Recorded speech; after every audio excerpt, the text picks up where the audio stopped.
नमस्कार विद्यार्थी मित्रांनो, आज आपण एका नवीन सब्जेक्टला सुरुवात करतोय. त्याचं नाव आहे कंट्रोल सिस्टम.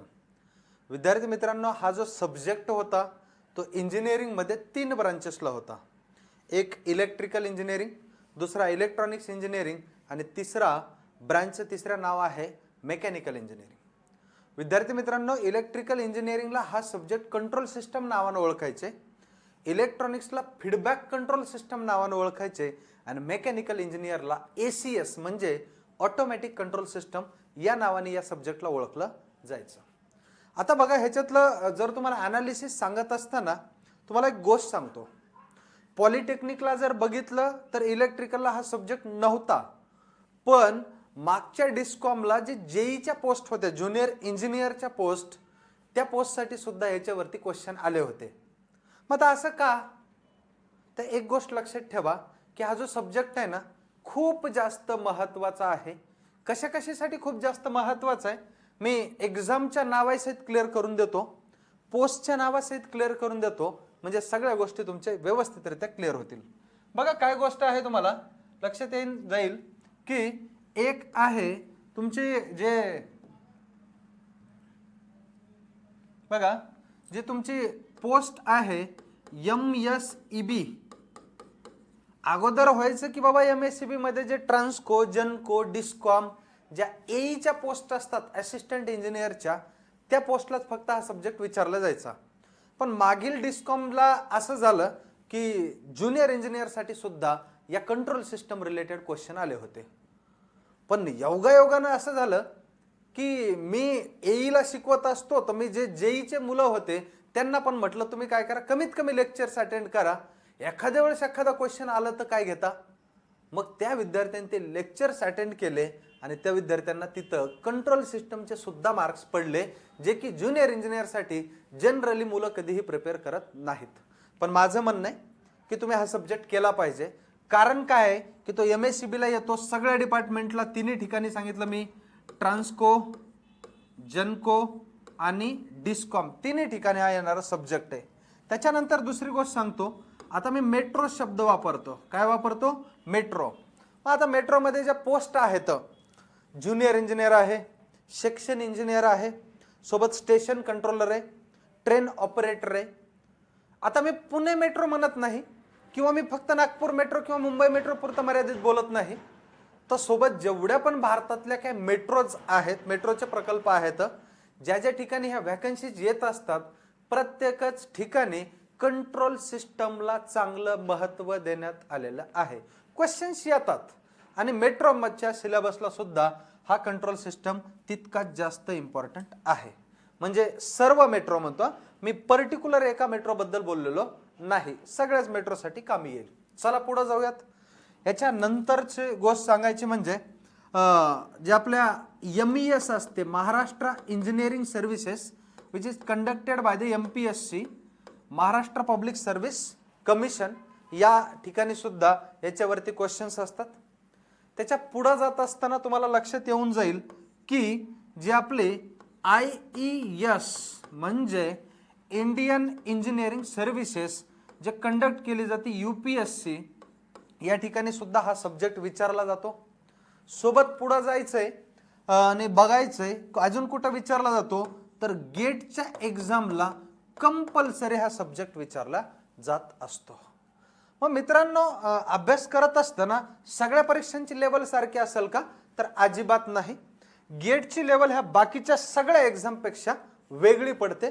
जास्तीत जास्त न्यूमेरिकल बेस्ड क्वेश्चन गेटला येत असतात. बाकीचे जे एक्झाम आहेत IES, MES, मेट्रो, MSEB मध्ये ट्रान्सको, जनको, डिस्कॉम, त्यानंतर DRDO, इस्रो, बाकी अन्य राज्यातल्या ज्या काही ट्रान्समिशन कंपनीज असतील किंवा डिस्ट्रीब्युशन कंपनी असतील, त्या राज्य सरकारच्या ज्या काही व्हॅकन्सीज असतील, तिथं सुद्धा हा सब्जेक्ट विचारला जात असतो.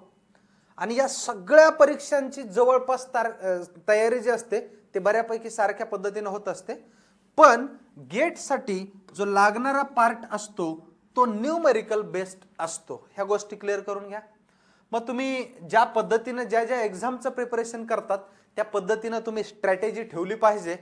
मी जे तुम्हाला आता शिकवणार आहे ती ह्या ज्या एक्झाम्स आहेत, MSCB असो, मेट्रो असो, इस्रो असो, DRDO असू द्या, MES असू द्या, त्यानंतर IAS चे क्वेश्चन्स असू द्या, बऱ्यापैकी ह्या सगळ्या गोष्टी तुमच्या आता इकडून क्लिअर होतील, ज्या परीक्षाच्या दृष्टिकोनातून अतिशय महत्त्वाच्या असतील.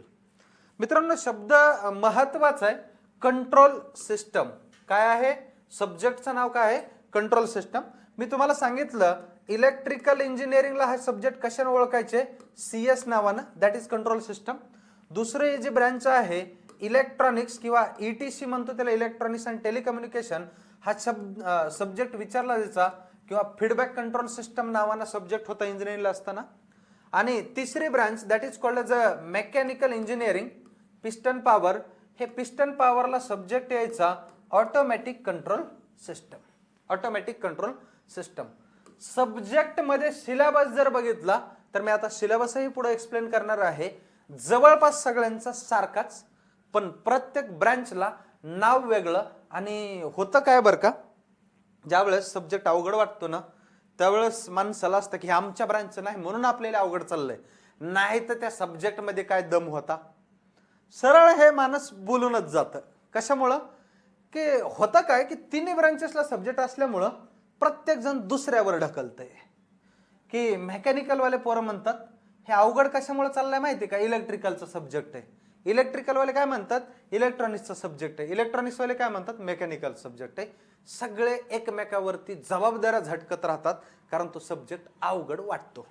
मित्रांनो, एक गोष्ट सांगतो, ज्याला जनरल लाईफशी या विषयाला निगडीत करता येणार आहे, किंवा असं म्हणेल मी की त्याला कम्पेअर करता येणार आहे, त्या व्यक्तीला हा सब्जेक्ट चिल्लर वाटेल. काय वाटेल? चिल्लर वाटेल. बरं, तुम्ही म्हणताल की सर कसा चिल्लर, आम्हाला माहिती, त्यासाठी किती रात्रंदिवस अभ्यास केलेला आहे. लिटरली इंजिनिअरिंगचे पोरं 12:55 अभ्यासाला बसतात, ते थेट 1लाच उठतात. खतरनाक अभ्यास. इंजिनिअरिंगचा लय अवघड आहे अभ्यास, खूप मेहनत करतात. 12:55 अभ्यासाला बसले, थेट 1लाच उठतात डायरेक्ट. इतकी मेहनत केलेली. अरे ह्या सब्जेक्टला फक्त कन्सेप्ट येतं, आणि कन्सेप्ट जर क्लिअर झाले तर तुम्हाला गॅरंटीनं सांगतो ह्याचे चुकूनही मार्क काटणार नाहीत. परीक्षा कोणतीही असू द्या, कुठेही जा, प्रत्येक ठिकाणी जाल तिथं क्वेश्चन दिसेलच तुम्हाला. मॅक्सिमम टाइम्स क्वेश्चन दिसतील, 100% मॅक्सिमम टाइम्स म्हणतो. सोबत सोबत क्वेश्चन्स तर दिसतील, ते टॅकलही होतील, आणि फटकन ऑप्शन कोणता आहे व्यवस्थितरित्या तुम्हाला कळेल. त्या पद्धतीनं मी काही कन्सेप्ट तुम्हाला आता कंट्रोल सिस्टमच्या पुढे सांगेल. तत्पूर्वी यामध्ये सिलेबसला काय काय आहे ते आपण गोष्टी बघूयात. सिलेबस बघणार आहोत आपण कंट्रोल सिस्टमचा काय आहे ते. पहिलाच टॉपिक दिसतोय ज्याचं नाव आहे कन्सेप्ट्स ऑफ कंट्रोल सिस्टम. मित्रांनो, काय कन्सेप्ट आहेत कंट्रोल सिस्टम मध्ये लक्षात घ्या, की कंट्रोल सिस्टम म्हणजे नेमकं बनलं कशापासून. पहिली गोष्ट तर कुठलंही सिस्टम असू द्या या जगातलं, त्याला काहीतरी इनपुट द्यावं लागेल. That is called as excitation. त्याला काय म्हणायचंय? एक्साइटेशन म्हणायचंय. त्याला ऍक्टिव्हेटिंग सिग्नल सुद्धा म्हटलं जातं, त्याला इनपुट सुद्धा म्हटलं जातं. आणि हे इनपुट दिल्यानंतर काहीतरी त्या प्लांटला गेल्यानंतर तिथं प्रोसेसेस घडतात, आणि प्रोसेस घडली की आउटपुट भेटतं. That is called as a response. आता मी शब्द वापरले, शब्द एकदा वापरला एक्साइटेशन, दुसरा शब्द वापरला रिस्पॉन्स. त्याला जनरल लाईफ मध्ये आपण इनपुट आणि आउटपुट म्हणतो. इतका चिल्लर कार्यक्रम आहे. फक्त तुम्हाला कोडिंग डिकोडिंग लक्षात आली पाहिजे. What is coding decoding? Input म्हणजे एक्साइटेशन आणि आउटपुट म्हणजे रिस्पॉन्स. इतकं क्लिअर झालं? हो नाही? नक्की क्लिअर झालं असेल. ह्या सगळ्या गोष्टी तुम्हाला कन्सेप्ट ऑफ कंट्रोल सिस्टम मध्ये शिकायच्या आहेत. त्यानंतर कन्सेप्ट ऑफ कंट्रोल सिस्टम मध्ये आणखी काय शिकायचंय, की जे क्लासिफिकेशन असतात कंट्रोल सिस्टमचे ते शिकायचे. What is mean by the system शिकायचंय, what is mean by the control शिकायचंय. आणि कंट्रोल वेगळा शिकले, सिस्टम वेगळा शिकले, दोघांना उचलायचं, एकत्र आणायचं आणि कंट्रोल सिस्टम शिकायचं काम ओके. सोबत उदाहरण सांगत असताना मी एक्सप्लेन करतोय सिलेबस. फक्त एक छोटंसं उदाहरण सांगतो की कंट्रोल सिस्टम बेसिकली 2 टाईपच्या. किती प्रकारच्या कंट्रोल सिस्टम? देर आर टूच टाईप म्हणायचं त्याला. किती टाईप्स म्हणायचं? टूच म्हणायचं फक्त. किती? टूच. कोणत्या कोणत्या बेसिकली? एक असते नॅचरल कंट्रोल सिस्टम आणि दुसरी असते आर्टिफिशियल कंट्रोल सिस्टम. कसली? Artificial control system. बरं जाऊ द्या, नॅचरल कंट्रोल सिस्टम मध्ये आपले ह्युमन बिईंग कन्सिडर करायचे. आपली माणसाची बॉडी आहे, बरोबर आहे, जे काही हार्ट बीट्स आहेत, त्यानंतर आपली जी थिंकिंग आहे, ब्रेन आहे, कंट्रोलर आहे, फीडबॅकचं काम करणारे तिथले काही पार्ट आपल्या बॉडीचे, ही जी काही सिस्टम आहे that is the control system, that is the type of the control system, but it is the natural control system. कशी आहे? नैसर्गिक कार्यक्रम आहे हे. म्हणजे कुठले ह्याच्यात असं म्हणता येईल की असतं ना ते की ॲलोपॅथिक आणि आयुर्वेदिक, तशी आयुर्वेदिक कंट्रोल सिस्टम आहे. ह्याचे ड्रॉबॅक्स नाहीत, साईड इफेक्ट्स नाहीत. मग साईड इफेक्टवाली कंट्रोल सिस्टम कोणती? That is called as a man-made control system, that is also called as a artificial control system. मग मित्रांनो, छोट्या छोट्या खेळण्यांपासून म्हणतो मी, लहान लेकरांच्या चिल्लपिल्ल्यांच्या खेळण्यांपासून ते सॅटेलाइट लॉन्चिंग पर्यंत अख्खं कंट्रोल सिस्टम आहे. काम खलास, ह्याच्या व्यतिरिक्त काही नाही आहे. काय सांगतोय मी? छोटे छोटे खेळणे, लहान लेकरांचे टॉईज, बरोबर आहे, तिथून पासून ते satellite launch, rocket launching science तुम्हाला शिकायचंय, अख्खं कंट्रोल सिस्टम आहे. तुम्हाला साधं उदाहरण सांगू का? घरात समजा आपण सध्या काय केलेलं, स्विच ऑफ केलेला फॅन आहे, इमॅजिन करा. फॅन आहे. आता हे जे फॅन आहे त्या फॅनला एक लोखंडी रॉड असतो, सिलिंगला तुम्ही तिकडं बसवलेला आहे, त्याला फिक्स केलेला आहे. तिथून खाली आल्यानंतर तुम्ही त्याला ते मोटर, ज्याला सिंगल फेज इंडक्शन मोटर म्हणतो आपण, ती बसवली जाते. त्यानंतर त्या मोटरवरती पाते असतात, पाते म्हणतात त्याला आपण, फॅनचे पाते, ती बसवले जातात आणि ते फक्त लावून ठेवलेलं आहे सध्या तरी. स्विच ऑफ आहे, बटन बंद आहे, कार्यक्रम okay. That is called as only system. त्याला काय म्हणायचं? फक्त सिस्टम म्हणायचं आहे. आता ज्या वेळेस तुम्हाला आउटपुटची गरज आहे, that is called as a response. त्याला काय म्हणायचं? रिस्पॉन्स. तुम्ही काय करणार? त्याला एक्साइटेशन देणार. तुम्ही काय करणार? त्याला इनपुट देणार. आता इनपुट देणे म्हणजे काय? फॅनचं बटन ऑन करणे. जसं फॅनचं बटन ऑन झालं तसं तिकडचा सप्लाय जाईल कोणाला? फॅनला. फॅनला गेलेलं input that is the electrical energy. जसं त्याच्यामध्ये ती इलेक्ट्रिकल एनर्जी जाईल that is called as excitation. मध्ये जे काही त्याच्यात प्रोसेस होणार आहे ती प्रोसेस होतील. मी मशीन्समध्ये अख्ख्या प्रोसेस आणि single phase induction motor, 3 phase induction motor, अख्खे इलेक्ट्रिकल मशीन्स कंप्लीट केलेले आहे, तुम्हाला माहिती आहे. ती प्रोसेस घडल. होईल काय पुढं? प्रोसेस घडली, आता ते फिरणार, आउटपुट भेटणार. मग आता ते आउटपुट भेटायला लागलंय. As per our requirement we have to maintain the output. त्याच्यासाठी तुम्ही काय करणार? फॅनचं रेग्युलेटर वापरणार. जसं फॅनचं रेग्युलेटर आलं तसं कंट्रोल सिस्टम सुरू झालं.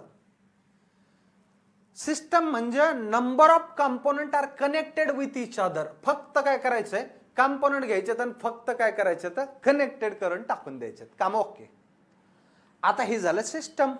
आता त्याला सुरू केलं, कंट्रोल केलं, रेग्युलेट केलं. फॅन रेग्युलेटर नाव आहे त्याचं. रेग्युलेट करणे म्हणजे as per our requirement we have to make किंवा we have to take the desired output of the fan. Desired output शब्द वापरत असताना मी जाणून बुजून शब्द वापरतोय. मी जस्ट इंट्रोडक्शन देऊ लागलोय. जाणून बुजून काय शब्द वापरतोय? Desired output. आता फॅनचं डिझायर्ड आउटपुट काय असतं? हिवाळ्यामध्ये फॅन फक्त मच्छरांसाठी लावायचा असतो. उन्हाळ्यामधला फॅन हा माणसांसाठी लावायचा असतो. काही लोक फॅन फक्त लावतात कशासाठी माहिती का? त्या फॅनचा आवाज ऐकला तर झोप लागते म्हणून लावा लागतो. प्रत्येकाचं वेगवेगळं कारण आहे. माझा एक मित्र होता, तो म्हणला आमच्या इकडं गावाकडे जो फॅन आहे त्याचा आवाज आणि मी जिथं राहतोय तिथला आवाजात फरक आहे, मला झोप येत नाही म्हणे. मग मी काय केलं म्हणे एकदा की आपल्या फॅनचा जे आवाज आहे ना त्याची रेकॉर्डिंग मोबाईलमध्ये सुरू केली. बराच वेळ ती रेकॉर्डिंग कंप्लीट ही केली आणि ज्या वेळेस मला झोपायचं होतं त्यावेळेस मोबाईलमध्ये रेकॉर्डिंग लावली. ते आवाज येत होता फॅनचा आणि मला मस्त झोप लागली म्हणे. बघा, प्रत्येकाची गोष्ट, डिझायर्ड आउटपुट काय, वॉन्टेड आउटपुट काय, प्रत्येकाचं वेगळं आहे. एकदा पाहिजे मच्छरांसाठी फॅन, एकदा पाहिजे माणसांसाठी फॅन, तिसऱ्यांदा पाहिजे आवाजानं झोप आली पाहिजे म्हणूनचा fan. As per our requirement आपण ज्या पद्धतीनं आउटपुट घेतो, कंट्रोल करतो, रेग्युलेट करतो, ह्या ज्या गोष्टी केल्या जात असतात, ज्या सिस्टमला करायचं ना, that is called as a control system. इतका चिल्लर कार्यक्रम आहे. कळलंय का नाही? मी पुन्हा रिपीट करतोय अवघ्या काही सेकंदामध्ये. फॅन लावला, फक्त फॅन लावला म्हणजे चालू केला नाही, फॅन फक्त कनेक्टेड आहे, पाते बसवले, सगळ्या गोष्टी ओके येतं, दॅट इज सिस्टम. आता मी बटन केलं, ऑन बटन करून टाकलं, that is called as a control system with the रेग्युलेटरनं रेग्युलेट करणं, कंट्रोल करणं, कमी जास्त स्पीड करणं, that is called as a control system. Clear झालंय? ह्या सगळ्या गोष्टी तुम्हाला आता शिकायच्यात. मी जस्ट इंट्रोडक्शन देत असताना पुढे जातोय. आता सिलेबस चालू आहे आपला. Next point, feedback. Feedback in its concept. मित्रांनो, मी जस्ट सिलेबस एक्सप्लेन करत आहे.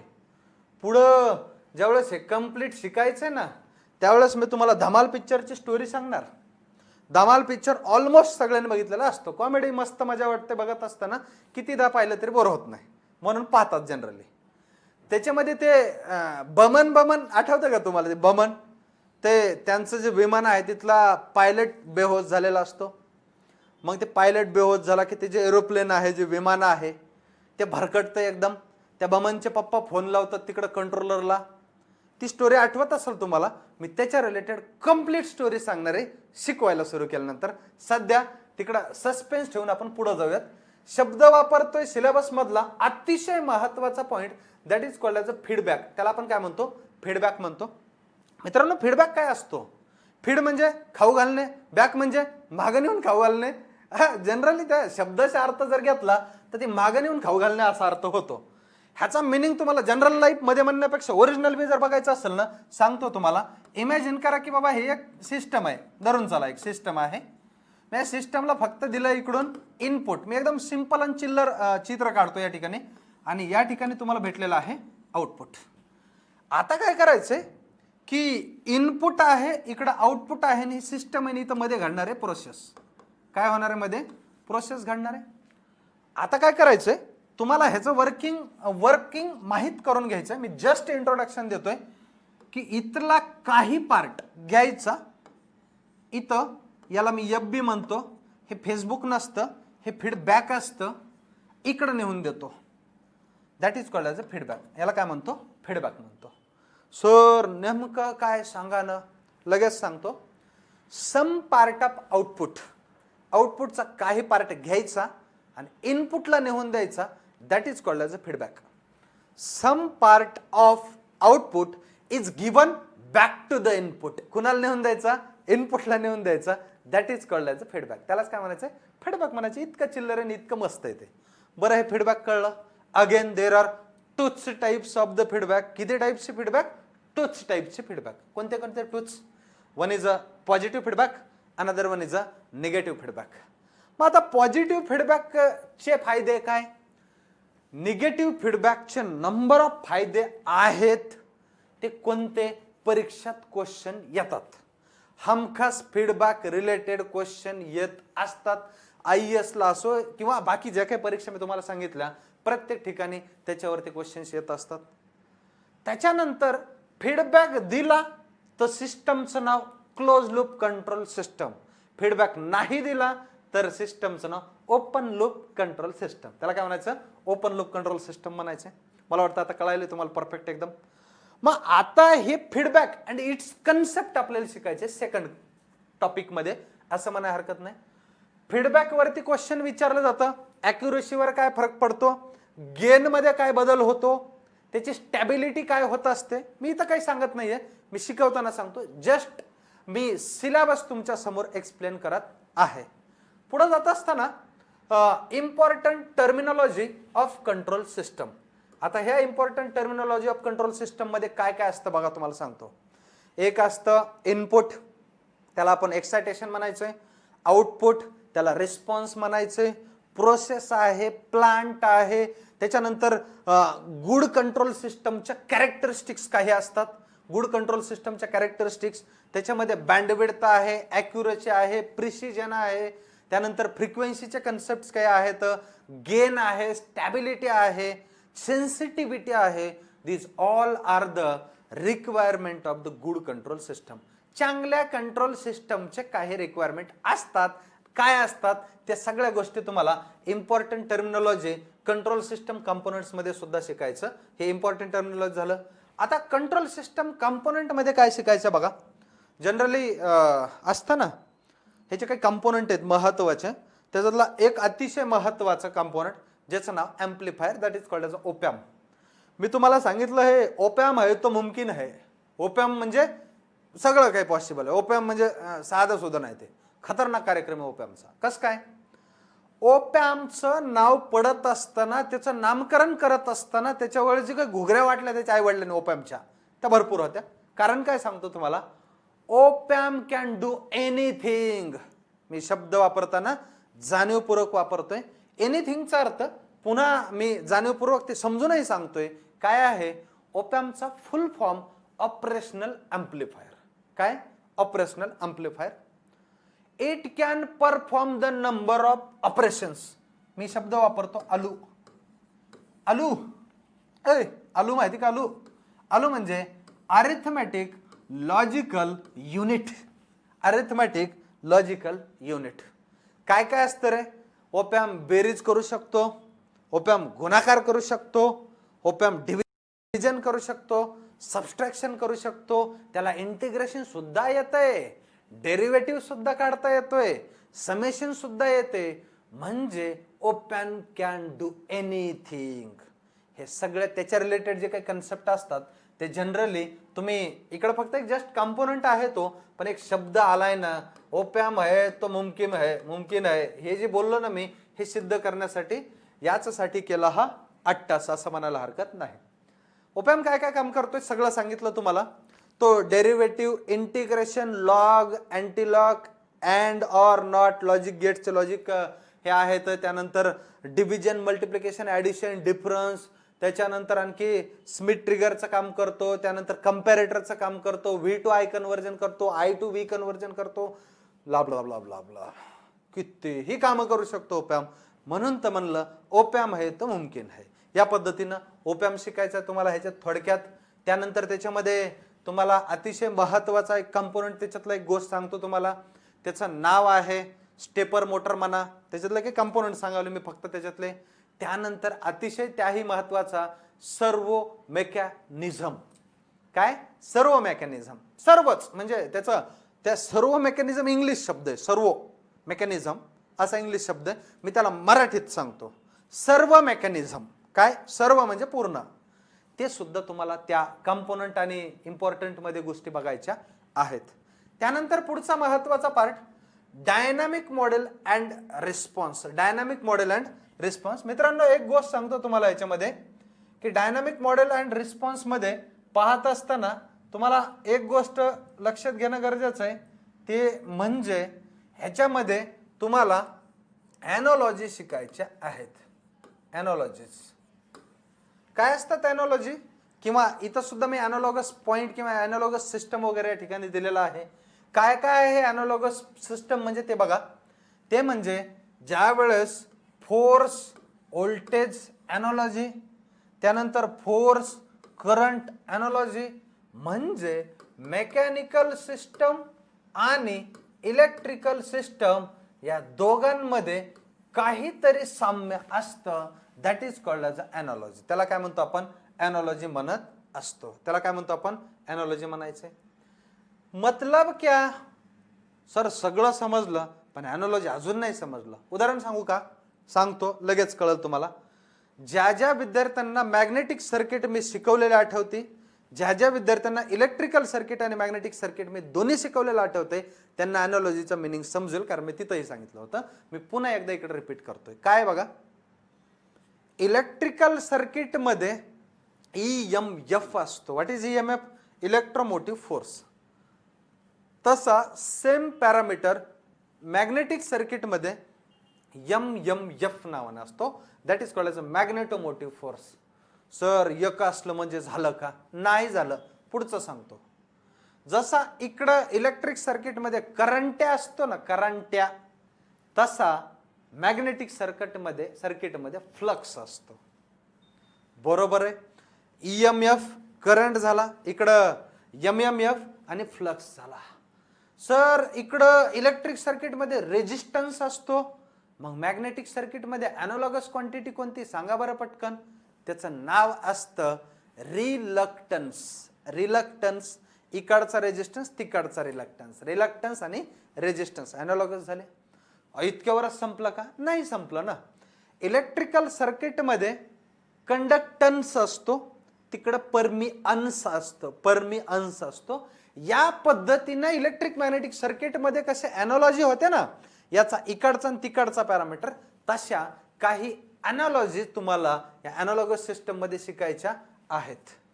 त्यानंतर इकडं बरेच काय आहेत आणखी. कॅपॅसिटन्स वाला कन्सेप्ट आहे, तिकडं मास म्हणून दाखवला असतो, इकडं स्प्रिंग दाखवला जातो. म्हणजे तुम्हाला इंडक्टन्सचं काय आहे, ह्या सगळ्या गोष्टी तुम्हाला या डायनॅमिक मॉडेल रिस्पॉन्स अॅनालॉगस सिस्टम मध्ये शिकायचं आहे.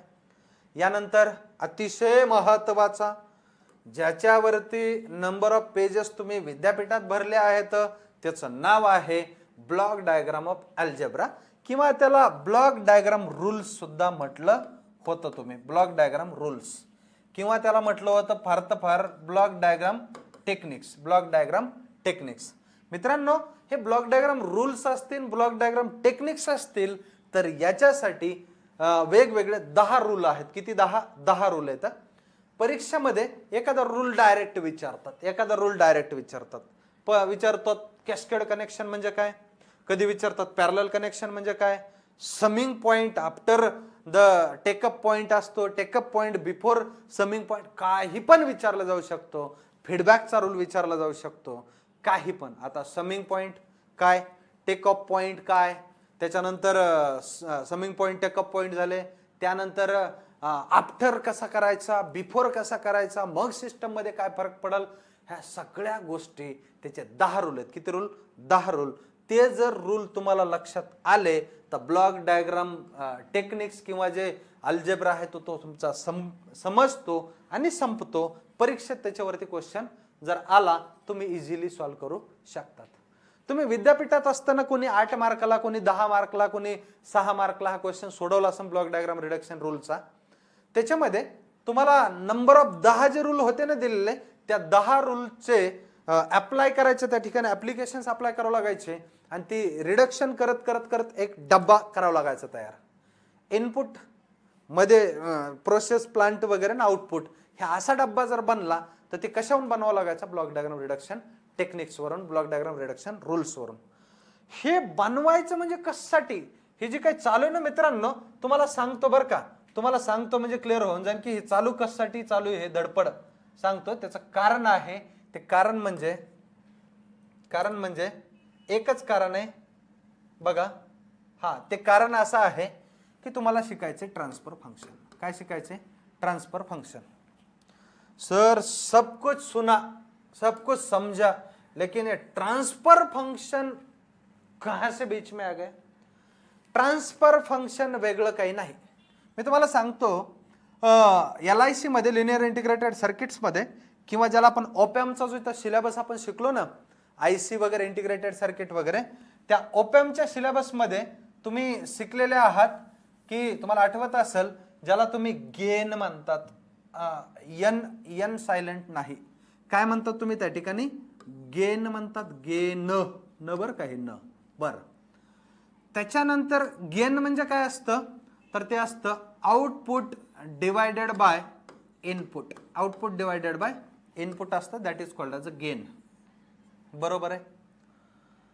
ज्या वेळेस तुम्ही मॅथमॅटिकली पाहता या गोष्टीला, कंट्रोल सिस्टम मध्ये आला की गेन कधी शब्द वापरतात, कधी ट्रान्सफर फंक्शन शब्द वापरतात.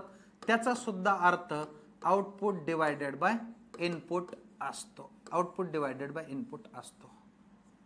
Sir output divided by input तर आम्ही इलेक्ट्रिकल मशीन मध्ये इफिशियन्सी ऐकलंय. बरोबर आहे ना ते. हे जे इफिशियन्सी आहे ना, ते सुद्धा असतं आउटपुट अपॉन इनपुट. म्हणजे तुम्हाला लक्षात आलं असेल की इफिशियन्सी शब्द वापरतात मशीन्स मध्ये किंवा जनरल लाईफ मध्ये इफिशियन्सी हा शब्द वापरला जातो. दॅट इज कॉल्ड ॲज अ कार्यक्षमता. कसली क्षमता? कार्यक्षमता. ह्याला काय म्हणायचं? कार्यक्षमता म्हणायचं. काम करण्याची असलेली क्षमता, दॅट इज कॉल्ड एज कार्यक्षमता. आणि त्याला मशीन्स मध्ये मग तुमची एसी मशीन असू द्या, तुमची दुसरी एखादी मशीन असू द्या, डीसी मशीन असू द्या, ट्रान्सफॉर्मर, जनरेटर, डीसी मोटर, काही पण असू द्या रे मशीनचं, तिची कार्यक्षमता म्हणजे इफिशियन्सी. ते मशीन्स मध्ये इफिशियन्सी म्हणायचं. तुम्ही कंट्रोल सिस्टम मध्ये आलं की ट्रान्सफर फंक्शन म्हणता. कंट्रोल सिस्टम मध्ये ट्रान्सफर फंक्शन तुम्ही जसं तिकडे LIC जाता का, LIC म्हणजे linear integrated circuit, life insurance company नाही, LIC जीवन विमा निगम ते नाही. मी ह्याच्यामध्ये पॉवर सिस्टम मध्ये एक जबरदस्त लॉजिक बनवलं होतं. परीक्षा क्वेश्चन हमखास येतो. मी सांगितलं होतं विद्यार्थ्यांना ह्याच्यावर क्वेश्चन येणार आहे, तुम्ही ते करून घ्या. काय लॉजिक होतं, अरे ते कसं आहे, आपलं बी काम कसं आहे, एखादी गोष्ट आठवली ना पटकन सांगून टाकायची. बघा इकडं मी कन्सेप्ट सांगितलं होतं, सब LIC वाले है. मी पुस्तकात लिहिला हा कन्सेप्ट, ट्रिक्स मध्ये टाकलाय, सब LIC वाले. सोर काय मध्येच सांगतो, सब म्हणजे हे सब LIC वाले है, सगळे LIC वाले, नुसते LIC वाले. का का सांगतो बघा.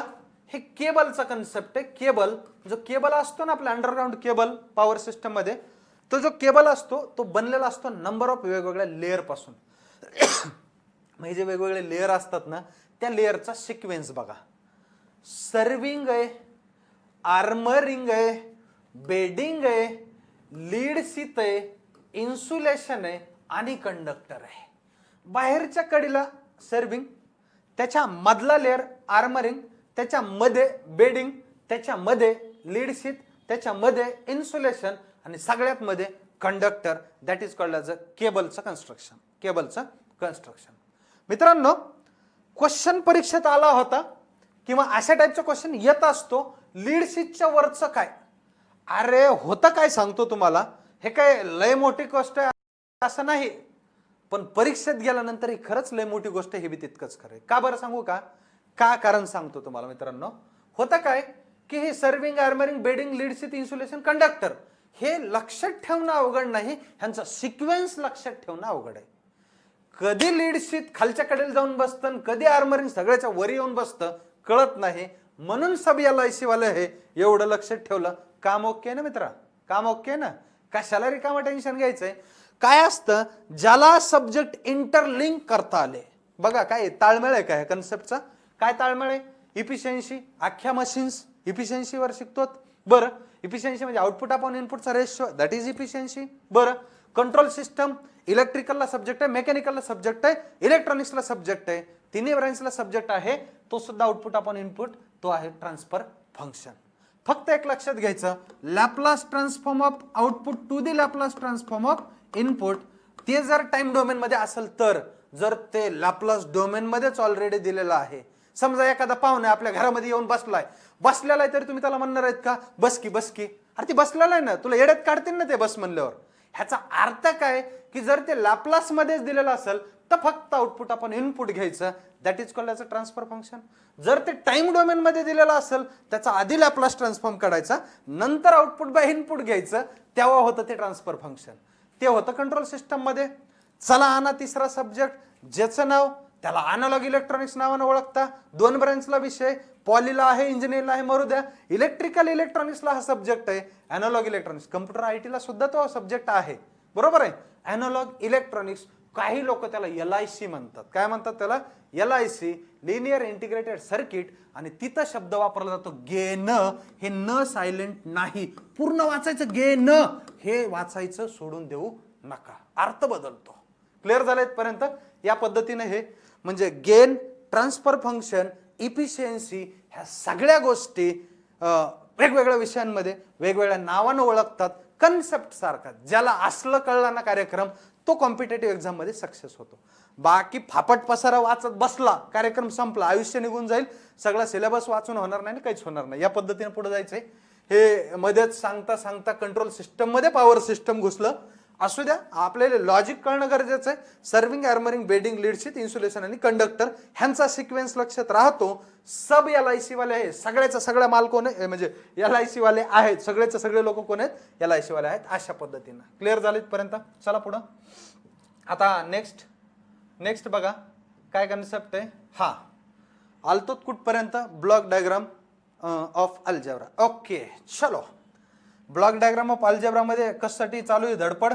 ट्रान्सफर फंक्शन काढायचे किंवा त्याला तुम्ही गेन काढायचं म्हणू शकता, त्याला जनरल भाषेमध्ये इफिशियन्सी सुद्धा म्हणू शकतात. वापरत नाही शब्द पण अर्थ सेम आहे, काही वेगळं नाही.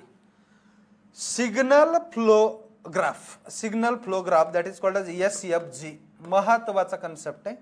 आता ह्या सिग्नल फ्लो ग्राफ वरून सुद्धा ट्रान्सफर फंक्शन काढलं जात असतं. त्यानंतर Laplace transform is a mathematical tool. कसला टूल आहे तो? मॅथमॅटिक्सचा टूल आहे. ह्याच्यात काय केलं जात असतं? काहीच नसतं केलं जात. टाइम डोमेन फंक्शनला उचलायचं, असं गच्चीला धरायचं, लॅपलास डोमेन मध्ये कंट्रोल करून टाकायचं, कन्वर्ट करून टाकायचं. That is called as Laplace transform. कुठं कुठं शिकलात? पॉलीमॅथला होतं, इंजिनिअरिंग मॅथला होतं, कंट्रोल सिस्टमला होतं, नेटवर्क अनालिसिस मध्ये होतं. खूप ठिकाणी शिकलो ना आपण Laplace transform. This is a mathematical tool. हा एक मॅथमॅटिकल टूल आहे आणि याच्यावरून तुम्ही कन्सेप्ट शिकायचे असतात. ते सुद्धा आपल्याला कन्सेप्ट कमी अधिक प्रमाणात जे एक्झामच्या पॉईंट ऑफ व्ह्यूनं महत्वाचे आहे ते मी तुम्हाला तिथं सांगणारच आहे. निश्चिंत राहा, काळजी करू नका. बरं मी सांगायला म्हणून तुम्हाला एक्झामला येत आहे का नाही? मी एक्झामचेच क्वेश्चन घेऊन दाखवतो नंबर मग लक्षात येऊन जाईल अरे इतकं चिल्लर असतं का? हे मोठ्या मोठ्या परीक्षांना असतं, काही नसतं. कन्सेप्ट समजला तर चिल्लर, नाही समजला तर डोकं जर फुटलं नाही ना तुमचं तर मग बोलाय सब्जेक्टला. डोकं फुटून ब्रेन बाहेर येईल पण ते कळणार नाही. बरोबर आहे? बरेच मास्तर फुटले फाटले पण विद्यार्थ्याला कळलं नाही. पण कन्सेप्ट समजला ना तर मास्तराला फुटायची फाटायची काही गरज नाही, तरी विद्यार्थ्याला कळन. एन्जॉय करत करत करत मस्तपैकी सिस्टमॅटिक अभ्यास करायचा. डिप्रेशन फ्रस्ट्रेशन नावाचं हे दोन शब्द लाईफ मध्ये जिंदगीत जवळ बी फिरकू द्यायचे नाही त्यांना. चांगल्या गोष्ट नाही, त्यांना दूर फेकायचं. का? एवढंच जीवन आहे माणसाचं, मस्त एन्जॉय करत जगायचंय पण अभ्यास सुद्धा करायचा आहे. प्रायोरिटीवरती अभ्यास एक नंबरला. आणि अभ्यास करताना एकदम अत्यंत कळवण्यात दुःख होते असं चेहरा घेऊन बसायची गरज नाही. काय नाही चेहरा घेऊन असं बसायची गरज. एन्जॉय करत करत भारी शिकता येते ना रे. जनरल लाईफला रिलेट करा. मी तुम्हाला लय जबरदस्त स्टोरी आहे, प्रत्येक ठिकाणी मस्त गाणं, पिक्चर, ट्रिक, लॉजिक, मस्त कन्सेप्ट पुढे सांगतो. चला आता पुढे जाऊया आपण. SFG मध्ये सुद्धा तुम्हाला transfer function gain efficiency calculate करायची आहे. त्यानंतर stability analysis, time domain analysis. मित्रांनो लक्षात घ्या, ह्याच्यामध्ये तुम्हाला शिकायचे आहेत बऱ्याच आता गोष्टी. स्टॅबिलिटी अनालिसिस किंवा टाइम डोमेन अनालिसिस मी त्याला नाव दिलं. ह्याच्यामध्ये तुम्हाला बरेच तुम्हाला क्रायटेरिया आठवत असतील बघा. राऊतचं क्रायटेरिया, राऊत सरांचा क्रायटेरिया, राऊतचं क्रायटेरिया ज्याला म्हणायचंय, त्याच्याहून स्टॅबिलिटी चेक करायची. बरं कशी? ते एक ॲरे बनवायचं. ॲरे काय? ॲरे म्हणजे तो नाही, अरे असं नाही, तो ॲरे येतो. तो ॲरे म्हणजे काय आहे तो बनवायचा आहे. तो बनवल्यानंतर पहिल्या कॉलम मध्ये बघायचंय की नंबर ऑफ साइन चेंजेस किती होतात. जर नंबर ऑफ साइन चेंजेस झालं, एक होऊ द्या ना दोन होऊ द्या, system will be unstable. System लगेच अनस्टेबल. त्याचा अर्थ असतो की काही रूट्स म्हणतात त्याला. पोल अँड झिरो कन्सेप्ट शिकायचा आहे. पोल अँड झिरो जर RHP मध्ये गेले, राईट हँड प्लेन मध्ये गेले, RHP हे असते इकडं तुमचे बघा, हे आहे तुमचे LHP आणि हे तुमचे आहे RHP. LHP चा अर्थ लेफ्ट हाफ प्लेन आणि राईट हाफ प्लेन. काही लोक ह्याला लेफ्ट हँड प्लेन वाचतात, काही लोक ह्याला राईट हँड प्लेन वाचतात. हे असतं लेफ्ट हाफ प्लेन आणि राईट हाफ प्लेन. जर रूट्स, रूट म्हणजे कोणते रे भाऊ? आता रूट म्हणजे काय, मुळं का? रूट म्हणजे काय गाजराचे मुळं? नाही, रूट म्हणजे ह्याचा अर्थ असतो poles and zeros. Poles and zero. Pole and zero मी इकडं कन्सेप्ट सांगितला होता, तुम्हाला सांगतो. जिल्हा परिषद शाळा मी नेटवर्क मध्ये सुद्धा पोल अँड झिरोचा कन्सेप्ट सांगितला, आठवत असेल तुम्हाला. जे लोक नेटवर्क माझ्याकडून शिकलेत त्यांना माहिती. जिल्हा परिषदची शाळा लक्षात ठेवायची. जिल्हा परिषद माझं काय होतं सांगू का तुम्हाला? मी जिल्हा परिषदचा स्टुडंट मुळात. पहिली गोष्ट शाळेत असतानाचा लहानपणीची गोष्ट. आता व्हायचं काय बऱ्याचदा की पोल कधीतरी वर जायचे आणि जिल्हा कधी खाली. म्हणजे पोल आणि झिरो ह्याचे जे आहे ना, हे असतं बघा, ट्रान्सफर फंक्शन दिलेलं असतं किंवा याला GOPS म्हणतात जनरली, GOPS ट्रान्सफर फंक्शन. तर हे जे असतं ना, हे झिरो वरचे पोल खालचे हे असं असतं. काय व्हायचं कन्फ्युजन अभ्यास करत असताना कधी कधी पोल वर जायचे आणि झिरो खाली यायचे बरं का. मग मला काही कळायचं नाही यार, मग नेमकं करू काय ह्याला. मग मला एक युक्ती सुचली. युक्ती काय सुचली, अरे मी जिल्हा परिषदचा स्टुडंट आहे ना, जिल्हा परिषद, आता कसं काय विसरण ते, जिल्हा परिषद लक्षात ठेवा, जिल्हा परिषदचा स्टुडंट. मॅक्सिमम जिल्हा परिषदचे स्टुडंट असतील व्हिडिओ पाहणारे, अशी अपेक्षा करू. नसतील तर काही अडचण नाही, उलट बाकी ठिकाणी शिकलेत म्हणल्यावर अजून चांगलं, काही टेन्शन नाही. या पद्धतीनं हे शिकायचं तुम्हाला. स्टॅबिलिटी अनालिसिस टाइम डोमेनमध्ये राऊथ्स क्रायटेरिया, हार्विट्स क्रायटेरिया, हे सायंटिस्टचे नाव आहेत. अरे यार ते आपल्या गावाकडचं जर असतं नाही का, तुकाराम क्रायटेरिया, ज्ञानेश्वर लॉ, बरोबर आहे, सहदेव एकनाथ नामदेव, किती किती छान वाटते ते बघा ना. पण हे राऊतन हार्विटजन कोण भारतातले सायंटिस्ट नाही राव हे लोक, बरोबर आहे की नाही. तर हे सगळं शिकायचं तुम्हाला या अनालिसिस मध्ये. त्यानंतर तुम्हाला शिकायचं रूट लोकस. लय जबरदस्त कन्सेप्ट आहे रूट लोकसचा. एवढी मजा येते शिकवताना, कळलं तर लय मजा येते विद्यार्थ्यांना, नाही कळलं तर विद्यार्थी म्हणते ह्याला स्किप करू. मित्रांनो ह्याच्यामध्ये सेंट्रॉइड काढा, नंबर ऑफ पोल्स आणि झिरोज कुठं लोकेटेड आहेत असं काढा म्हणतात. कधी कधी ते पोल झिरो प्लॉटच ड्रॉ करा म्हणतात, काही पण म्हणतात रूट लोकस मध्ये. ॲसिम्प्टोट काढा म्हणतात, बरोबर आहे, त्याचा अँगल काढा म्हणतात, अँगल ऑफ ॲसिम्प्टोट. ह्या सगळ्या गोष्टी, सिमेट्रिसिटी काढा म्हणतात. ह्या सगळ्या गोष्टी तुम्हाला रूट लोकस मध्ये शिकायच्या आहेत. आता या सगळ्या कंट्रोल सिस्टीम मध्ये थोडासा मोठा टॉपिक म्हणलं तर frequency domain analysis. Time domain आणि फ्रिक्वेन्सी डोमेन हे हॉट टॉपिक्स याच्यातले. मग ज्यावेळेस टाइम डोमेन मधला एखादा डिवाइस हे आहे, समजा थोडक्यात त्याला म्हणता येईल की व्हेरिएबल आहे किंवा एखादा पॅरामीटर आहे, त्याला तुम्हाला कन्वर्ट करायचं लॅपलास डोमेन मध्ये, म्हणजे एस डोमेन मध्ये, तर तुम्हाला लॅपलास ट्रान्सफॉर्म घ्यावा लागतो.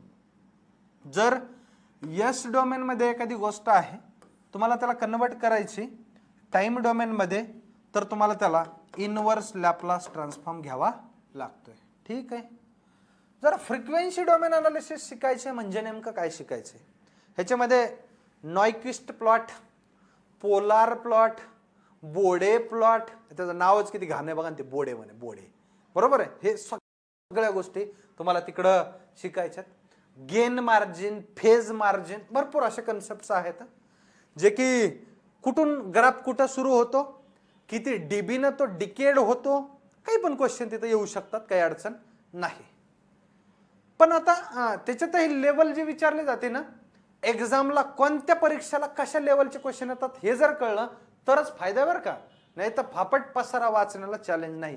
तुम्हाला माहिती ना, एक सायंटिस्टनं जो दिसत नाही कंपोनंट त्याच्यावर काम केलं, अख्खं जिंदगी घालवली तरी त्या कंपोनंटचा अभ्यास झाला नाही. एखादा सब्जेक्ट उगाच करायचं म्हणून काही फापट पसारा करण्यात अर्थ नाही ना. तुम्हाला नोकरी पाहिजे का त्याचं नुसतं नॉलेज पाहिजे? नोकरी पाहिजे ना. नोकरी भेटली ना तर नॉलेज नसलं तर लोक म्हणतात काय हुशार माणूस आहे राव तो, काय टॅलेंटेड व्यक्ती तो, त्यासारखा दिमागच कुणाला नाही. आणि नोकरी जर नसली, नोकरी असली तर हे शब्द येतात, नोकरी जर नसली ना आणि तुम्ही किती बी हुशार की मारा नाही, गप्रे पोटाला नाही तुला खायला, असं म्हणतात, सहजच म्हणून जातात लोक. त्याच्यामुळं लक्षात घ्या, इथं कन्सेप्ट कोणत्या परीक्षेला काय येणार आहेत ना, ह्याची टॅकलिंग अतिशय महत्त्वाची असते. उगा फापट पसारा करायचा नाही, फापट पसारेत काही मजा घ्यायची गरज नाही. या पद्धतीनं हे root locus frequency domain analysis, याच्यामध्ये वेगवेगळे प्लॉट शिकायचे, त्याच्या रिलेटेडचे कन्सेप्ट शिकायचे, कसे क्वेश्चन्स येणार आहेत, ते सगळ्या गोष्टी आपण पुढं डिस्कस करणार आहोतच. त्यानंतर कंट्रोल ॲक्शन्स अँड कंपेन्सेशन्स, किंवा त्याला कंपेन्सेटर सुद्धा म्हटलं जातं, त्याला कंपेन्सेटर सुद्धा म्हटलं जातं. कंट्रोल ॲक्शन्स मध्ये किंवा कंट्रोलर्स सुद्धा त्याचं नाव दिलेलं आहे. कंट्रोल ॲक्शन म्हणा किंवा त्याला कंट्रोलर सुद्धा म्हणू शकता. तर आता मित्रांनो तुम्हाला मी कंट्रोलर सांगतो, मला वाटतंय भरपूर आहे तर मी तुम्हाला टाईप सांगतो, क्लासिफिकेशन करून देतो. कंट्रोल ॲक्शन मध्ये बेसिकली पडल्या दोन, एक असते स्विचच्या ऑन आणि ऑफ, ऑन आणि ऑफ, जबरदस्त. त्याच्यानंतर पुढं पडल्या एक असते पी, दुसरे असते आय, तिसरं असतं डी. जबरदस्त. ऑन आहे, ऑफ आहे, त्यानंतर पी आहे, आय आहे, डी आहे. त्याच्यानंतर तिसरा प्रकार पडला ह्या दोघांचा कॉम्बो पॅक, या दोघांचा कॉम्बो पॅक आणि या तिघांचा कॉम्बो पॅक. जाऊ द्या मी कॉम्बो पॅक समजून सांगतो. बरं राहू द्या. एकाचं नाव पी आय, दुसऱ्याचं नाव पी डी आणि तिसऱ्याचं नाव P I D. P I, P D आणि पी आय डी. काय आहे हा सगळा प्रकार? ह्या सगळ्या गोष्टी तुम्हाला इथं शिकायच्यात. कंपेन्सेटरमध्ये लॅग कंपेन्सेटर, लीड कंपेन्सेटर. आता होता काय परीक्षेत प्रश्न कसा येतो बघा, नुसतं कंपेन्सेटर विचारत नाहीत ते, कंपेन्सेटर घुसवितात कंट्रोलरमध्ये आणि विचारतात की ह्या कंट्रोलरचं काम हे आहे तर त्याच्यातलं कंपेन्सेशन कोणतं होईल. म्हणजे असतं ना, असतं बघा काही लोकांचं असतं ना, एखाद्याला बोललं की दुसऱ्याला लय असं जळतं, त्याचं एकदम असं म्हणजे जळण होतं, तिकडे जलन, बरोबर आहे. तसं कंट्रोलरनं एखादी कंट्रोल ऍक्शन घेतली तर कंपेन्सेशन मध्ये काय फरक पडतो, या दोघांचं चांगलं नातं आहे. अतूट बंधन म्हणता येईल त्याला, अतूट बंधन. या दोघांच्या रिलेटेड असे प्रश्न विचारतात. आता ते समजून घ्या. काही पण विचारू शकतात, काही चॅलेंज नाही. Lead compensator, lag compensator, lead lag compensator, lead lag compensator. काय काय कन्सेप्ट आहे बघा तुम्ही. हे सगळं शिकायचं तुम्हाला या कंट्रोल ऍक्शन मध्ये, या कंपेन्सेटर्स मध्ये, किंवा कंपेन्सेटर सुद्धा म्हणू शकतात. किती झाले रे प्रकार याच्यात? ऑन झाला, ऑफ झाला, त्याच्यानंतर proportional, integration, derivative, P I, P D आणि पी आय डी. हे एवढे झाले. 3 आणि 2 5 आणि 3 8, 3 आणि 2 5 आणि 3 8. इतके प्रकार झाले तुमचे कंट्रोल ऍक्शनचे, किंवा त्याला तुम्ही कंट्रोलर सुद्धा म्हणू शकतात. आणि यांच्यावरती डिपेंड असतात कंपेन्सेटर्स, यांच्यावरती डिपेंड असतात कंपेन्सेशन. कंट्रोल ऍक्शनचं काम मी तुम्हाला साधं उदाहरण सांगतो. साधं उदाहरण घ्या, लक्षात घ्या. मी आधी सांगितलं पण पुन्हा एकदा रिपीट करतो. आपल्या फॅनचं रेग्युलेटर म्हणजे कंट्रोलर धरून घ्या, चला ना, धरून चला ना. प्रोपोर्शनल कंट्रोलर धरून चाला तुम्ही त्याला. काय प्रोपोर्शनल कसं? तुम्ही त्याला फिरवलं, तुम्हाला स्पीड जास्त पाहिजे, तुम्हाला कमी स्पीड पाहिजे, तुम्ही तेच फिरवू शकता की नाही? त्याला फिरवू शकता ना त्या रेग्युलेटरला. मग हे प्रोपोर्शनली याच्यावरती डिपेंड असते त्याचं आउटपुट, बरोबर आहे की नाही? फॅनचं आउटपुट डिपेंड असतं. मग कसं डिपेंड असतं ते? कंपेन्सेशन म्हणजे ऍडजस्टमेंट. शब्द समजून घ्या. बेसिक जर तुम्ही मुळात घुसले नाही एखाद्याच्या मुळात, कुंडली, त्याचा जन्म कसा झाला, कुठं झाला, कोणत्या हॉस्पिटलमध्ये तो उदयाला आला, जर तिथून जर एखादा कन्सेप्ट तुम्ही सुरू केला ना मित्रांनो, अजिबात प्रश्न चुकत नाही, अजिबात प्रश्न चुकत नाही. म्हणून सांगतोय की फॅन रेग्युलेटर हे कंट्रोलर झालं आणि हे रेग्युलेट केल्यामुळं, कमी जास्त केल्यामुळे स्पीड त्याची कंपेन्सेट झाली. कंट्रोलरचं कंपेन्सेटरचं नातं अतूट आहे. क्वेश्चन ह्याच्या त्याच्याशी त्याच्या ह्याच्याशी विचारतात. साध्या उदाहरणावर कन्सेप्ट क्लिअर करून दिला. उद्या म्हणजे नेक्स्ट कधी लेक्चर घेतोय मी, त्यावेळेस ज्यावेळेस तुम्हाला शिकवण ना, त्यावेळेस एकदम मजा येणार आहे. क्वेश्चन या सगळ्या कंटेंट रिलेटेड येत असतात. सोबत मी अजून ह्याच्यात काही स्टँडर्ड इनपुट असतात ते मी सांगणार आहे तुम्हाला. कोणते कोणते स्टँडर्ड इनपुट असतात ते बी सांगतो तुम्हाला. बघा स्टँडर्ड इनपुट कोणते असतात. मी ह्याच्यामध्ये सांगितलं होतं नेटवर्क अनालिसिस मध्ये. SRP पवा वाजवते. कन्सेप्ट काय आहे हे शिकायचं. हे इकडं डिटेलमध्ये सांगतो. SRP पवा वाजवणे म्हणजे काय. मला without tricks, without logic, without story आणि एन्जॉय करत च्या व्यतिरिक्त शिकवता येत नाही. तुम्ही म्हणताल की सर 1 तासभर सिरियस शिकून दाखवा बरं, न इकडचं तिकडचं उदाहरण देता, न लॉजिक न ट्रिक्स सांगता. तर मी तुम्हाला स्पष्ट सांगतो, ते मला 1 तास काढणं वर्षभर गेल्यासारखं वाटेल. का? ते मला येत नाही तर शिकवता. ते मी जे शिकवतो की चांगलं आहे का वाईट आहे ती तुमची तुम्ही डिसाईड करायचं आणि त्याच्यानुसार ते पुढं कंटिन्यू करायचं की डिसकंटिन्यू करायचं, तुमचा पार्ट आहे, बरोबर आहे. हे तुमच्या साईडचा कॉल आहे, तुम्ही त्याला निर्णय घेऊ शकता. मला सांगायचं काहीतरी होतं. काय सांगायचं होतं? काहीतरी म्हणलो मी तुम्हाला, सांगतो म्हणून. आठवा. हा काय होतं ते आठवा ना, बरोबर आहे. नाही बरं मीच सांगतो, जा द्या, काय टेन्शन घेता. इनपुट्स मी ते चेक करत होतो, लक्ष आहे करा तुमचं. इनपुट्स काही स्टँडर्ड इनपुट असतात, काय स्टँडर्ड इनपुट असतात?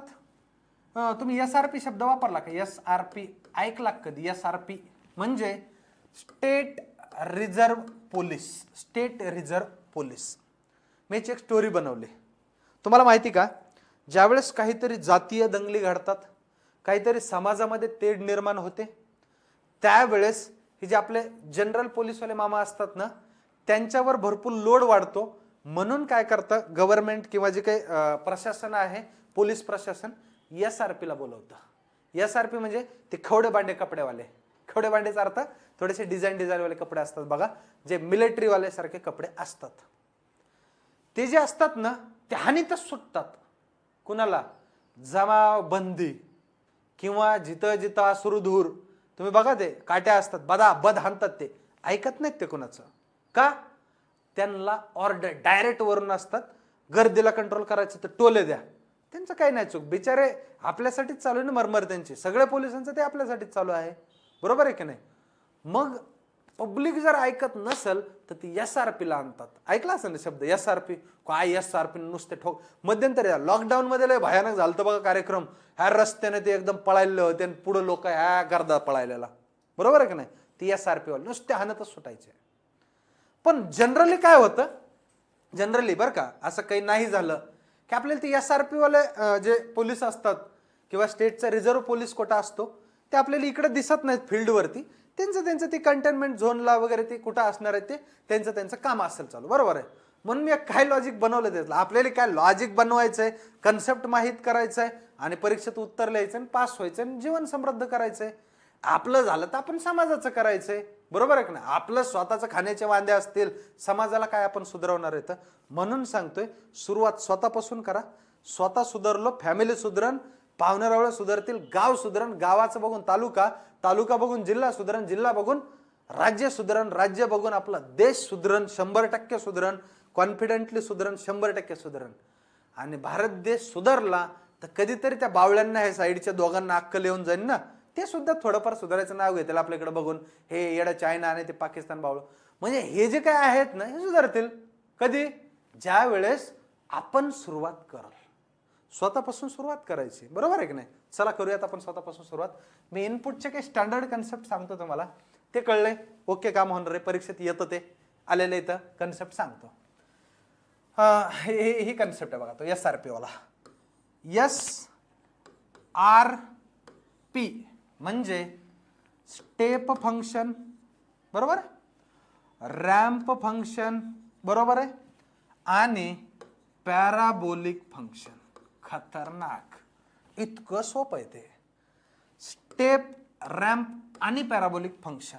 बर, आता मात्र कळलं हे काय करतात. मी कन्सेप्ट काय वापरला सांगतो बरं का. त्यांच्या हातात जी काठी असते ना, काठी मारायला, ते येतात फील्डवरती, जिथं गरज लागते तेव्हा बोलवतात त्यांना आणि दनादन दणके देतात आणि ते योग्यच असतं, ते पब्लिक ऐकत नाही.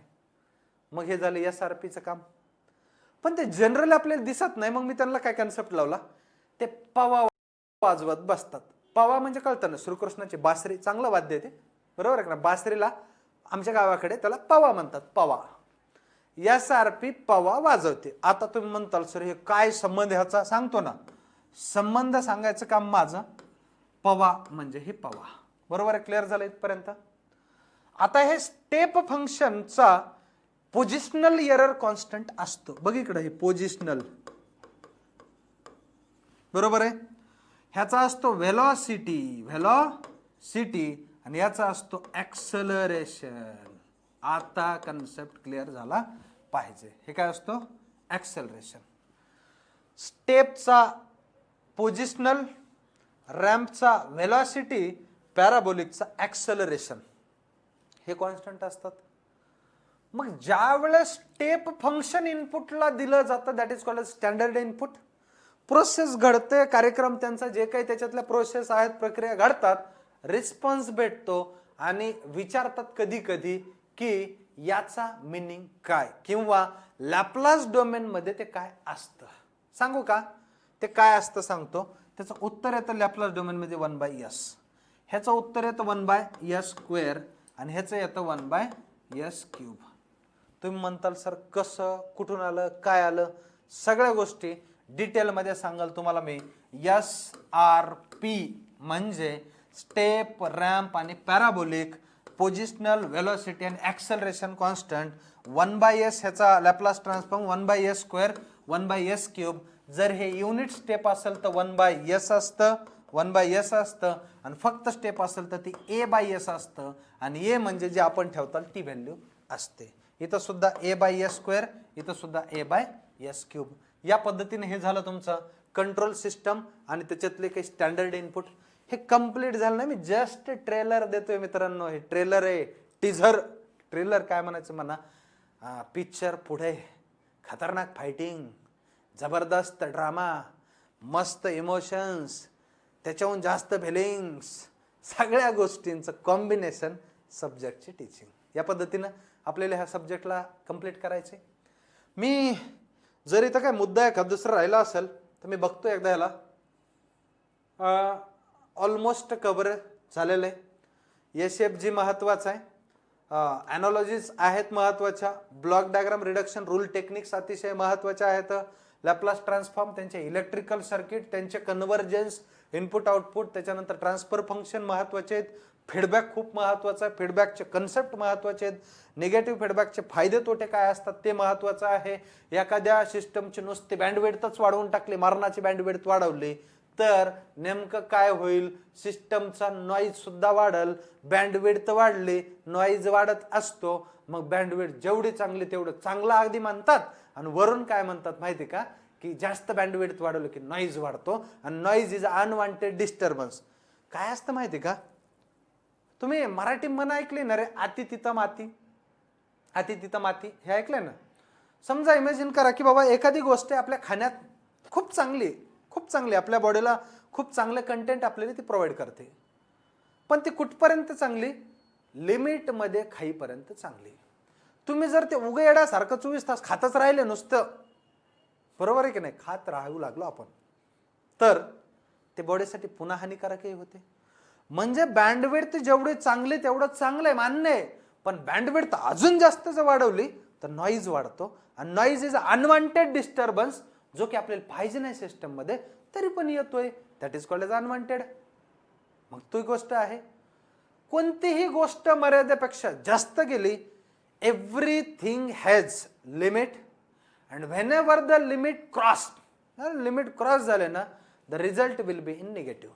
म्हणजे रिझल्ट थोडक्यात काय होत असतो, निगेटिव्ह यायला लागतो.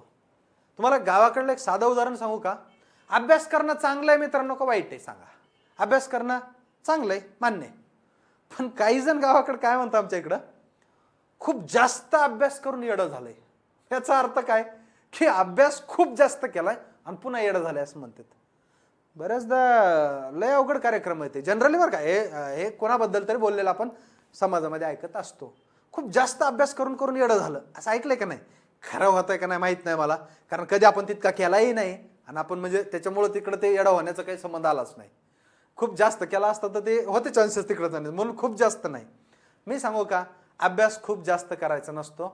अभ्यास लॉजिकली, ट्रिक्सनं, कन्सेप्च्युअली मस्त फॅन्टॅस्टिक करायचा असतो. अभ्यास ही मस्त प्रोसेस आहे. अभ्यास म्हणजे लिहिणं वाचणं नव्हे. मला अजिबात ते दोन्ही गोष्टी म्हणजे अभ्यास वाटत नाही. त्या गोष्टी कंपल्सरी आहेत. त्या गोष्टी केल्यानंतर हे आपल्या टाळक्यात जे उरतं ना, दॅट इज कॉल्ड ॲज अभ्यास. नुसतं वाचायला रात्रंदिवस 50 पेजेस वाचल्यानंतर त्याला कळलं काय म्हणे, की rotor is a rotating part of machine. अरे मी तुला एका सेकंद म्हणजे 4 सेकंदात सांगतो ना, ते रोटर हा मशीनचा रोटेटिंग पार्ट आहे. तू वाचले 50 पेजेस आणि तुला शब्द एकच कळलाय, rotor is rotating part of machine. ह्याला अर्थ नाही ना. अर्थ कशाला आहे, अर्थ आहे तुम्ही जर ते वाचताय ना तर तुम्ही ते ब्रेन मध्ये किती साठवताय, दॅट इज द कन्सेप्ट. साम दाम दंड भेद, माझे काही कन्सेप्ट असे असतात कोणाला लक्षात येईल रे, हे या सारपी पावा वाजवतो, काय गरज आहे त्याचं इनपुटचा, त्याचं ते एरर कॉन्स्टंट काढायचा.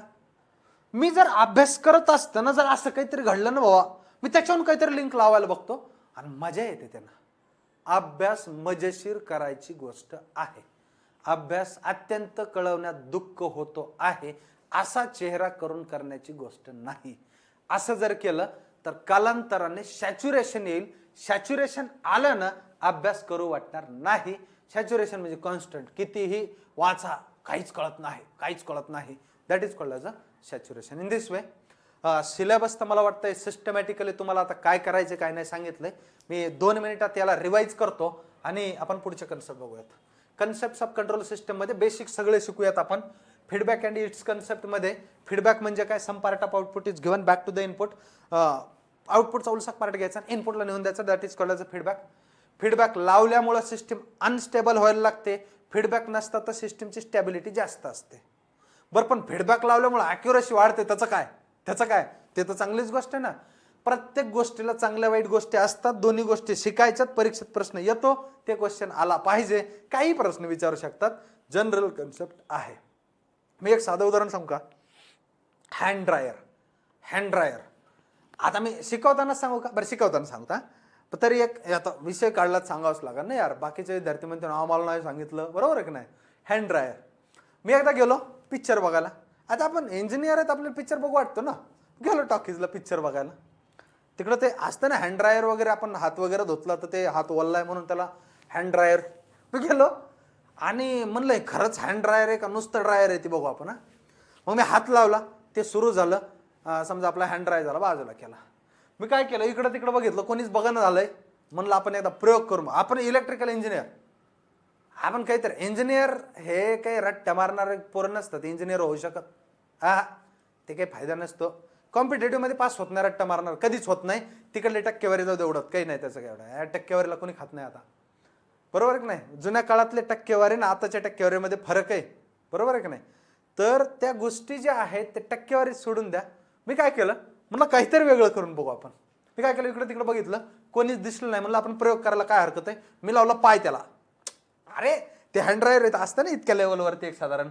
तुम्ही काय केलं, त्याला असा पाय लावून टाकला, थोडासा पाय जवळ नेला त्याच्या, ते झालं ना सुरू. मी म्हणलं कसं हे, म्हणजे पोरांच्या भाषात गाजर पोरांच्या भाषात गाजर हँड ड्रायर आहे. हँड ड्रायर नव्हतंच ना ते. मग ते हँड ड्रायर होतं, पण त्याला हँड आहे का लेग आहे कळलंय का नाही. बरं ऐका, त्याच्या पुढे जाऊन सांगू का. ओपन लूप सिस्टम आणि क्लोज लूप सिस्टमचं उदाहरण. हँड ड्रायरमध्ये किंवा आपली वॉशिंग मशीन आहे, त्यांना कपडे स्वच्छ आहेत का डर्टीत घाणेत कळत नाही. जर नाही कळलं तर ते चालूच राहतं. त्याचं जोपर्यंत आपण टाइम सेट केला तिथपर्यंत ते चालू राहतं, बरोबर आहे. मग ह्याला फीडबॅक कळलं नाही, फीडबॅक द्याय नाही ना ते. अरे झालेत आता क्लीन. थोडक्यात आपण समजा हात ओलला नेऊन लावला, सुरू झाले, मान्य आहे बाबा. हात आपण एकदम कोरडा ढंढन पोळायला लागला, हात आपला चटके वाचायला समजा, आणि नेऊन लावला तरी बी ते चालू होतंय. त्याला कुठं कळायलंय का. आउटपुटच नाही ना ते. म्हणजे इकडे जे आहे ती सेन्सर, तसं जे आहे सेन्सर बनवलेलं तिथं फीडबॅक नाही. तिथं जर फीडबॅक असता ना की बाबा ह्याचा हँड ऑलरेडी ड्राय आहे, तू चालू नको होऊ, जर त्या फीडबॅकने त्याला सांगितलं असतं ना, इनपुटला नेऊन इनपुटला नेऊन दिलं असतं, हँड ड्रायर सुरू नसतं झालं. मग ते सुरू होऊ लागले म्हणजे फीडबॅक नाही, आणि फीडबॅक नाही म्हणजे ओपन लूप कंट्रोल सिस्टम. परीक्षेत प्रश्न विचारतात, परीक्षेमध्ये प्रश्न विचारतात. क्लिअर झालं. फीडबॅक असला तर क्लोज लूप कंट्रोल सिस्टम, नसला तर ओपन लूप कंट्रोल सिस्टम. आणि क्लासिफिकेशन ऑफ कंट्रोल सिस्टम खूप शिकवणार आहे. डोंट वरी, अजिबात काळजी करू नका. या पद्धतीने आता तुम्हाला हा सगळा सिलेबस बघायचा आहे.